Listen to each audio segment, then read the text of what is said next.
Ó, quão bom e quão suave é que os irmãos vivam em união. É como óleo precioso sobre a cabeça, que desce sobre a barba de Arão, e que desce a orla de suas vestes, como o orvalho do Hermon, que desce sobre os montes de Sião, porque ali o Senhor ordena a sua bênção e a vida para sempre. Boa noite, meus irmãos. É com muita honra e com o coração repleto de felicidade, após ouvirmos a leitura do Salmo 133, realizada pelo respeitável irmão Leles, que falarei de uma forma muito simples da história de vida do ilustre irmão Hipólito José da Costa, o brasileiro que a Inglaterra reconheceu e o patriarca da imprensa nacional. Saliento que sua história transcorreu durante o Brasil Império até os dias mais sombrios do continente europeu, onde se vivia o auge da Santa Inquisição, em particular a Inquisição Portuguesa. Neste momento, retiro do pó da história, realçando alguns de seus aspectos e os traços desconhecidos desse maçom brasileiro e apresentá-lo como tal.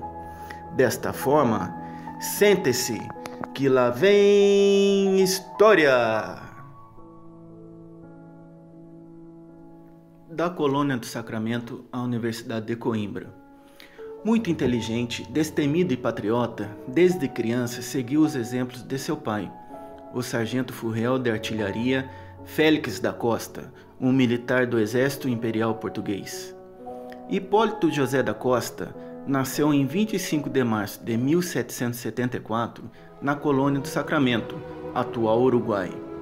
No ano de 1777, sua família, em decorrência dos constantes tratados firmados entre Portugal e Espanha, foi forçada a mudar-se para o Rio Grande de São Pedro, atual Rio Grande do Sul.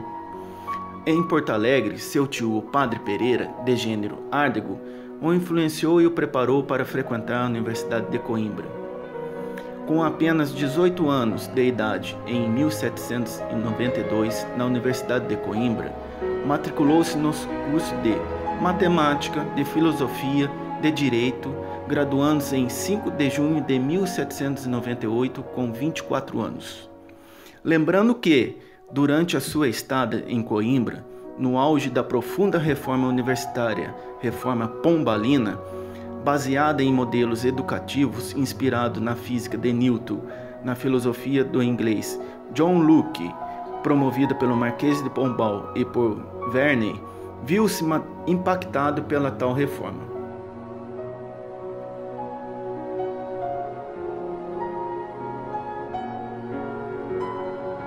Do velho mundo ao novo mundo. Em 16 de outubro de 1798, após passar por uma sabatina de conhecimentos, o conde de Linhares, ministro da rainha de Portugal, Maria a Louca, o destacou para uma missão de espionagem nos Estados Unidos. Visto o inseto azul na imagem? Pois é, meus irmãos, foi o objetivo central da missão. Cochonilha servia como pigmento de roupas e também como maquiagem daquela época. Após 59 dias de sua partida, em 13 de dezembro de 1798, aporta em Filadélfia, onde por 2 anos passou a frequentar os meios profanos e maçônicos. Sua nomeação para a missão nos Estados Unidos foi importante para a sua iniciação, onde veremos no próximo bloco.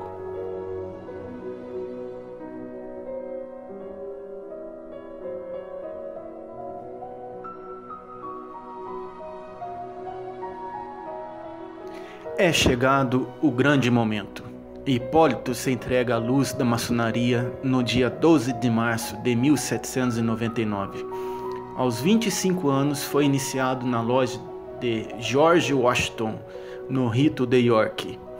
Jamais tocou no assunto, pois tinha receio da Inquisição que perseguia os pedreiros livres em Portugal.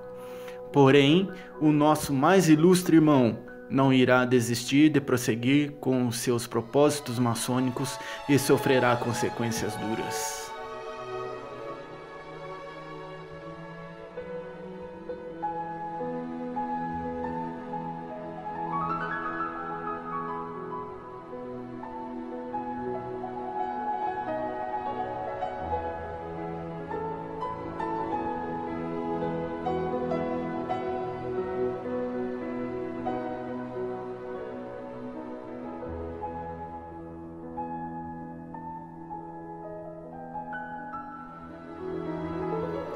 Após chegar em Portugal, em 1801, Hipólito foi nomeado membro da Junta Administrativa, Econômica e Literária da Imprensa Régia.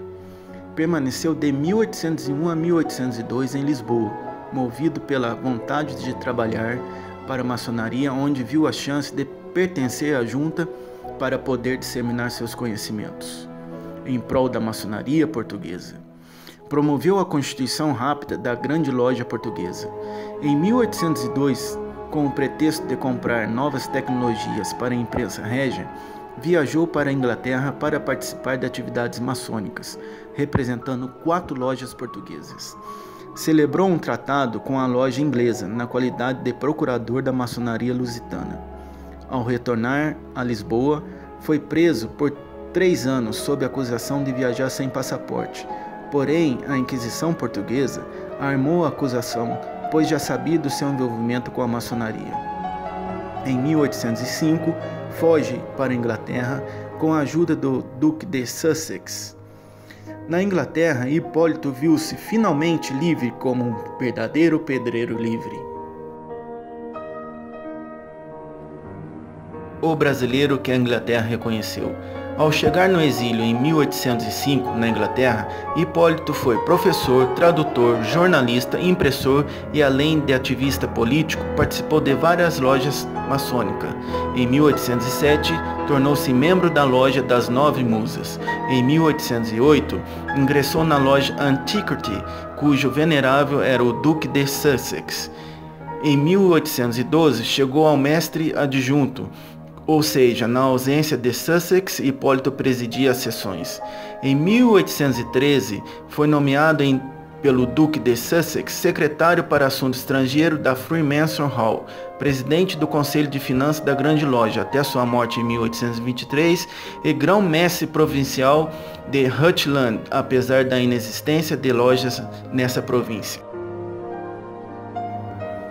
Meus irmãos, todos dizem que o José Bonifácio foi um grande amante da independência do Brasil, sem referenciar o nosso Hipólito José da Costa. Para os senhores terem uma ideia, em 1º de julho de 1808, ele criou em Londres o primeiro jornal brasileiro com o nome de Correio Brasiliense. Porém, só chega ao Rio de Janeiro em outubro, onde tem grande repercussão nas camadas mais esclarecidas, sendo proibido e apreendido pelo governo. Foi o mais completo veículo de informação e análise da situação política e social de Portugal e do Brasil. Naquela época, com a preconização de uma verdadeira reforma de base para o nosso país. Somente, veja bem, somente em 10 de setembro de 1808 surge então o Gazeta do Rio de Janeiro. Olha o atraso que havia entre a sua criação em 1º de julho de 1808 a 10 de setembro de 1808 do primeiro jornal em solo brasileiro. Graças à saga do Correio Brasiliense, Hipólito José passou à história como patriarca da imprensa brasileira e habita a memória nacional como uma de suas mais luzentes figuras. A glória do grande arquiteto do universo. Ao término dessa apresentação, é com imensa satisfação que solicito autorização ao respeitável irmão venerável mestre para homenagear um irmão maçom pertencente à Fraternidade Integridade Taubateana, o qual me serviu de inspiração durante as pesquisas realizadas neste trabalho. Sua vida, para nós, é tão importante quanto ao lendário irmão Hipólito José da Costa. Natural de Alfenas, Minas Gerais, começou sua carreira jornalística em 1954, aos 16 anos, na Rádio Cultura como locutor e apresentador de auditório. Em 1963, foi transferido para Taubaté, ocupando a direção da Rádio Cacique.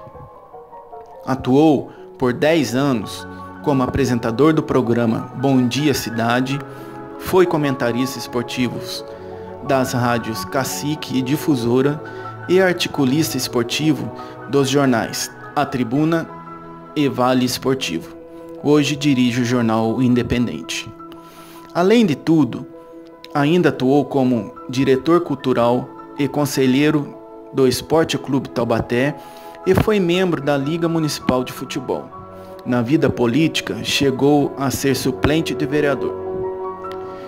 Diante do exposto, irmão Leles, o pouco que lhe conheço, fico imensamente grato a você, a fortaleza que nos passa com a sua sabedoria contida no escopo da maçonaria, que nos é transmitida durante a nossa convivência. Assim sendo, aceite esta pequena, porém verdadeira homenagem de um aprendiz maçom que tanto lhe admira. Meu tríplice fraternal abraço.